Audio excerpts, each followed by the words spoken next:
हिंदी की बोलियों को देखते हैं। यहाँ से एक सवाल एग्जाम में लगता है, तो देखो इसे। तो इसके अंतर्गत कितने हैं? 5 उपभाषा वर्ग है।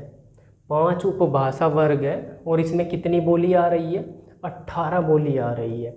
तो 5 उपभाषा वर्ग के अंतर्गत 18 बोली आ रही है। बड़ा इंपॉर्टेंट सवाल यहाँ का एग्जाम में बनता है, तो आप इसे क्लियर करेंगे।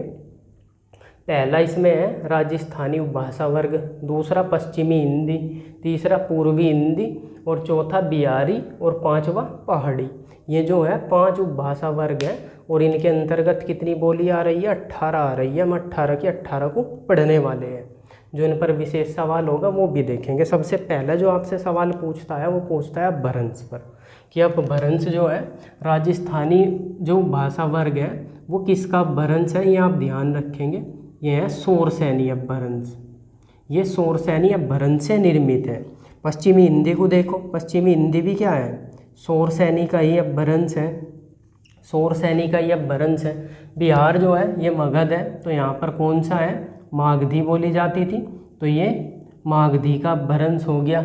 और पूर्वी हिंदी जो है ये सीमावर्ती क्षेत्र है, तो ये अर्धमागधी, ये मागधी का ही सीमावर्ती क्षेत्र है, तो ये अर्धमागधी हो गया। और ये पहाड़ी जो है ये किसका रूप है? ये खस। खस किसका रूप है? और ये खस जो है ये शोरसैनी का ही, ये शोरसैनी का ही अपभ्रंश है। शोरसैनी अपभ्रंश का ही ये बदला हुआ रूप है खस जो है। अब आप इसमें क्या ये आपने अपभ्रंश तो देख लिया, अब आप इसमें क्या याद रखेंगे? अब आप इसमें बोली याद रखेंगे। तो इसे ऐसे कैसे याद रखेंगे? उत्तरी राजस्थान में कौन सी है? मेवाती। दक्षिण में मालवी। पश्चिमी राजस्थान में कौन सी है? पश्चिमी राजस्थान में कौन सी है? मारवाड़ी। पूर्वी राजस्थान में जयपुरी है। या पूर्वी राजस्थान की बोली का क्या नाम है? पूर्वी राजस्थान की बोली का क्या नाम है? ढूंढाड़ी बोली। ये ज़्यादा इम्पोर्टेंट है, ढूंढाड़ी के नाम से ये पूछी गई थी। पूर्वी राजस्थान में कौन सी बोली जाती है? ढूंढाड़ी बोली जाती है। या एक और बोली है का जिक्र मिलता है यहाँ पर, हड़ौती। कोटा बूंदी वाले क्षेत्र में जो है ये हड़ौती बोली जाती है। ये भी पूर्वी राजस्थान का ही क्षेत्र पड़ता है। अब आप उत्तरी राजस्थान में जो मेवाती देख रहे हैं, इस मेवाती को ही देखें। इस मेवाती में क्या है? इसकी एक मिश्रित बोली है। इसकी एक क्या है? एक इसकी मिश्रित बोली है। एक इसकी मिश्रित बोली है जिसे आप याद रखेंगे, अहीरवाटी। अहीरवाटी ये मिश्रित बोली जो है ये मेवाती की है। मारवाड़ी में आप देखते हैं हमें क्या मिलता है? मीरा के जो पद हैं वो मारवाड़ी में मिलते हैं, ध्यान रखेंगे आप। अब आप अगर पश्चिमी हिंदी को देखें, पश्चिमी हिंदी में इसमें कितनी बोली आई? इसमें आई 4 बोली, ध्यान रखेंगे।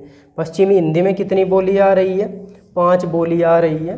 5 बोली में कौन कौन सी है? कोरवी या खड़ी बोली, बांगरू या हरियाणवी, ब्रज भाषा, बुंदेली और कन्नौजी। कन्नौजी जो है कन्नौज वाला क्षेत्र हो गया। वैसे तो इसका जो केंद्र होता है वो फर्रुखाबाद होता है। जैसा बुंदेली हो गया, बुंदेली का जो है ये एमपी वाला सीमावर्ती क्षेत्र हो गया। यूपी और एमपी की सीमा पर इसका जो देखने को मिलती है ये। अब आप बुंदेली में क्या याद रख सकते हैं? एक उपबोली याद कर सकते हैं आप इसकी, बुंदेली की। बुंदेली की एक उपबोली है बनाफरी, ये आप याद कर सकते हैं। अब अगर हम देखें ब्रज भाषा को, देखो आप ब्रज भाषा पर देखो आप। ब्रज भाषा जो है ये कृष्ण भक्ति काव्य की एकमात्र भाषा है। ये कृष्ण भक्ति काव्य की एकमात्र भाषा है। इसे किसने फेमस बनाया था? इसे सूरदास के जो पद मिलते हैं सूरदास जी के, वो इसी में मिलते हैं। एक गिरियर्सन महोदय जो थे गिरियर्सन महोदय जो थे, उन्होंने इसे क्या कहा था? उन्होंने इसे कहा था अंतर्वेदी नाम दिया था। उन्होंने इसे अंतर्वेदी नाम दिया था। तो ये जो है ये ब्रज भाषा थी। अगर बांगरू या हरियाणवी को देखेंगे हम, तो ये जो है ये कौन सी किस भाषा के नाम से फेमस होगी? ये जाटू भाषा। ये जाटू भाषा के नाम से फेमस होगी। अब जो खड़ी बोली है, इसका सवाल इम्पोर्टेंट है, इसे आप ध्यान से देखेंगे। इसे हटा देता हूँ मैं। खड़ी बोली के क्या क्या नाम है? खड़ी बोली के क्या क्या नाम है? खड़ी बोली के नाम क्या क्या है? सरहिंदी, सरहिंदी। एक जो है, एक इसमें गिरियसन महोदय ने इसे क्या कहा था? इन्होंने कहा था इसे देसी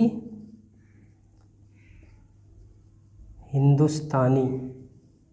देसी हिंदुस्तानी किसने कहा था इसे? गिरियसन महोदय ने कहा था। और इसे क्या कहा जाता है? स्टैंडर्ड भाषा का दर्जा दिया जाता है इसे। और इसका क्षेत्र कौन सा पड़ता है? सहारनपुर, मुजफ्फरनगर, मेरठ और जी मुरादाबाद, बिजनौर, ये इसका क्षेत्र हो गया खड़ी बोली। खड़ी बोली का आप इसमें ध्यान रखेंगे। पश्चिमी हिंदी में जो है 5 बोली आ रही है। कौन कौन सी? कोरवी या खड़ी बोली, बांगरू या हरियाणवी, ब्रजभाषा, बुंदेली, कन्नौजी। ब्रजभाषा जो है कृष्ण भक्ति काव्य की एकमात्र भाषा है और इसे सूरदास ने फेमस किया था।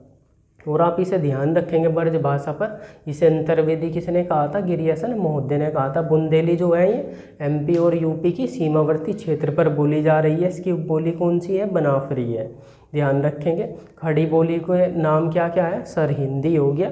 और देसी हिंदुस्तानी से गिरियसन महोदय ने कहा था और स्टैंडर्ड भाषा के तौर पर ये देखी जाती है। अब हम आ जाते हैं पूर्वी हिंदी पर। तो ये मैं हटा देता हूँ, थोड़ा लिखने के लिए जगह बना लेते हैं इसमें।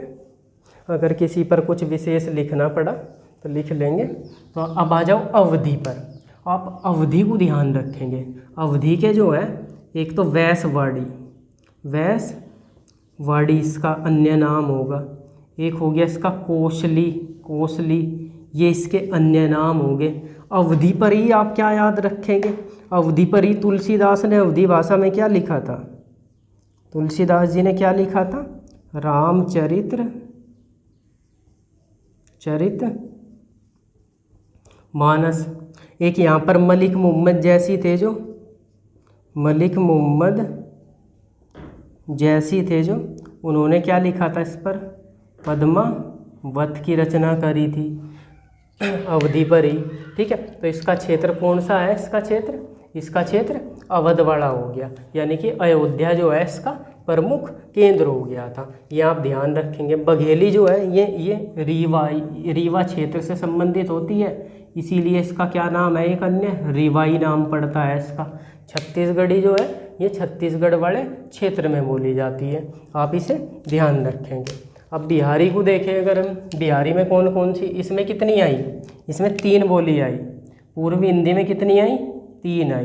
तो कितनी? 4, 5, 9, 3, 12 पढ़ चुके। और भोजपुरी और इसमें कितनी आ रही है? 3 आ रही है। 15 और 3 ही है, 18 हो गई हमारी पूरी।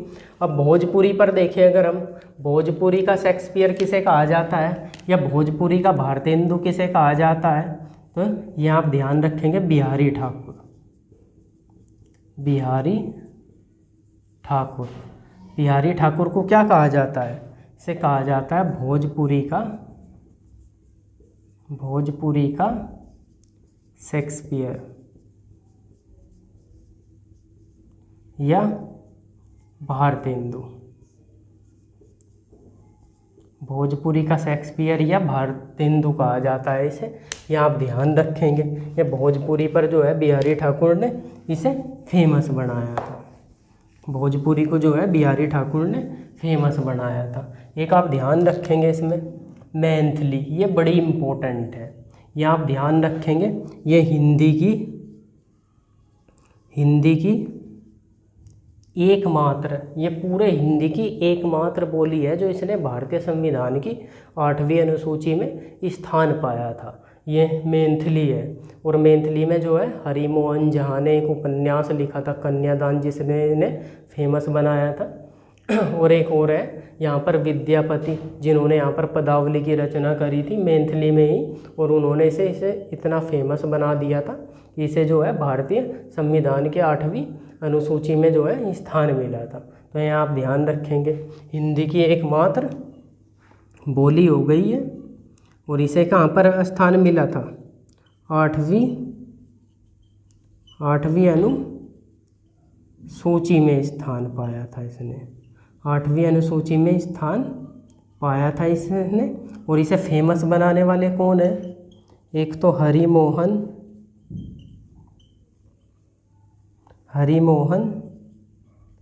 झा, इन्होंने इसे फेमस बनाया। इनकी रचना क्या है? इन्होंने एक उपन्यास लिखा था कन्यादान, ये आप ध्यान रखेंगे। और एक जो है इसमें विद्यापति थे, उन्होंने क्या लिखा था इसमें? उन्होंने इसमें रचना की थी पदावली की, ये आप ध्यान रखेंगे। एक इसमें देखो पहाड़ी में कुमाऊनी, ये जो है ये नैनीताल वाला क्षेत्र हो गया उत्तराखंड का। गढ़वाली जो है ये टिहरी गढ़वाल जो है क्षेत्र पड़ेगा। मंडियाली जो है ये हिमाचल प्रदेश का जो मंडी जिला है ये उसमें बोली जाती है। तो ये थी हिंदी की 18 बोली थी और 5 उपभाषा वर्ग थे, जिस पर जो विशेष था हमने वो देख लिया। आप जो है इसे ऐसे ही याद करेंगे। और यहाँ से जो सवाल एग्जाम में लगता है वैसे आपसे यही लगता है, पूर्वी उपभाषा वर्ग की कौन सी बोली नहीं है, ये तीनों दे देगा, एक वहाँ की ऐड कर देगा। इस तरीके का ही सवाल बनता है, वो ज़्यादा मुश्किल नहीं होता। आप इसे बस रट्टा मार देंगे ध्यान से, कौन सी उपभाषा वर्ग में कौन सी बोली आती है, तो आपसे इसका सवाल आसानी से पकड़ा जाएगा। तो ये हिंदी की बोलियों में बस इतना ही था।